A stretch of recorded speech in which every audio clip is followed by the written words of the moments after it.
BMKG Stasiun Meteorologi Kelas 1 Sultan Iskandar Muda Banda Aceh mencatat, suhu rata-rata di ibu kota provinsi Aceh mencapai 35 hingga 36 derajat Celcius. Kondisi ini diprediksi akan terus terjadi hingga 10 Juni mendatang. Tidak adanya pertumbuhan awan konvektif pada pagi hingga siang hari menyebabkan sinar matahari terasa lebih terik lantaran berkurangnya hambatan di atmosfer.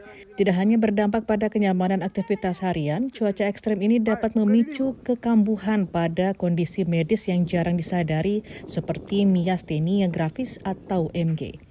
Dosen Neurologi Fakultas Kedokteran Universitas Siah Kuala Banda Aceh Dr. Nona Suci Rahayu saat ditemui antara di Rumah Sakit Ibu dan Anak Banda Aceh Selasa 3 Juni mengungkapkan penyakit autoimun yang menyerang sambungan saraf dan otot ini kerap dianggap sebagai kelelahan biasa, padahal berpotensi serius jika tidak dikenali sejak dini.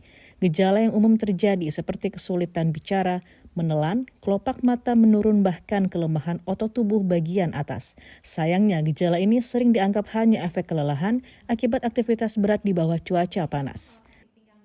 Pada pasien-pasien dengan miastenia ini, salah satu pemicunya itu yang memperberat nih keluhan pasiennya cuaca. Dan masyarakat belum begitu familiar sama keluhan-keluhannya. Kayak yang makin sore, makin pasiennya terasa lelah. Kadang pasien beranggapan, oh mungkin karena aktivitas harian saya banyak, jadi ya wajarlah sorenya makin lelah. Atau mungkin kelopak mata saya nih mungkin agak ngantuk atau apa. Tapi sebenarnya yang perlu disadari, pada miastenia itu, kelemahan yang terjadinya itu bukan kelemahan yang normal. Meski tidak menyerang semua orang, namun pada pasien autoimun stadium lanjut, miastenia dapat memicu gagal napas yang berujung pada kematian. Dr. Nona Suci Rahayu menyarankan pengurangan aktivitas di luar ruangan saat kondisi cuaca panas pada penderita autoimun. Namun jika terpaksa untuk beraktivitas di luar ruangan, pasien diminta menggunakan pelindung kepala, pakaian longgar lengan panjang, dan memenuhi asupan cairan.